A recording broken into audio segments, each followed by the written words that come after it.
Ridwan Kamil terseret kasus korupsi dana iklan 409 M, Bahlil belum pastikan beri bantuan hukum.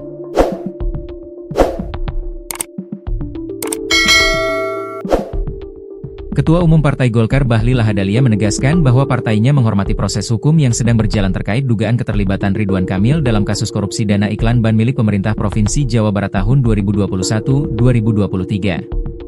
Ia menyatakan partai yang dipimpinnya belum mengambil keputusan apakah akan memberikan bantuan hukum kepada mantan Gubernur Jawa Barat yang juga salah satu ketua DPP Partai Golkar tersebut.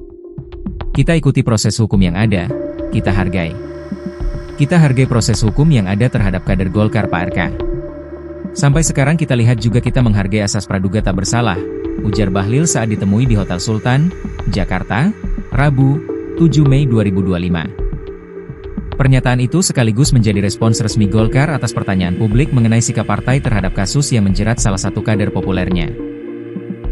Bahlil menambahkan, hingga saat ini pihaknya memilih untuk menunggu dan memantau perkembangan penyelidikan yang dilakukan Komisi Pemberantasan Korupsi, KPK.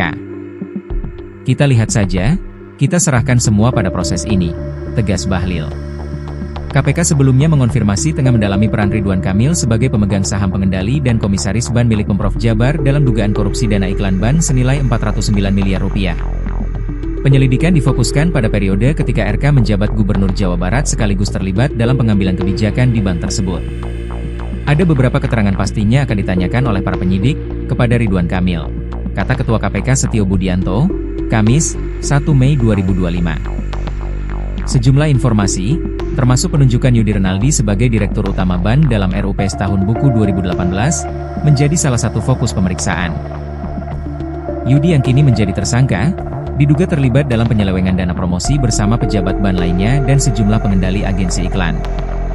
Dalam pengembangan perkara, KPK juga telah menggeledah kediaman Ridwan Kamil pada Maret 2025. Dari lokasi tersebut, penyidik menyita barang-barang mewah, seperti satu unit motor Royal Enfield dan mobil klasik Mercedes-Benz SAL 280 tahun 1970 berwarna Diamond Blue. Untuk melakukan konfirmasi terhadap kegiatan penyitaan penggeledahan yang sudah dilakukan oleh penyidik, ujar Setio terkait rencana pemeriksaan Ridwan Kamil. Hingga kini, KPK belum mengumumkan kapan Ridwan Kamil akan diperiksa sebagai saksi dalam kasus tersebut. Penyelidikan terus bergulir, termasuk menggali dugaan adanya manfaat pribadi yang diperoleh RK dari kebijakan BAN atau pihak yang ditunjuk. Modus korupsi dana iklan diduga diselewengkan, kerugian negara 222 miliar. Kasus korupsi ini berkaitan dengan penempatan iklan oleh BAN milik Pemprov Jabar melalui 6 agensi pada 2021-2023. Dari total anggaran promosi sebesar 409 miliar, hanya sekitar 100 miliar yang digunakan untuk penayangan iklan di media massa. Sementara itu, sekitar 222 miliar diduga menguap tanpa pertanggungjawaban dan disebut sebagai kerugian negara.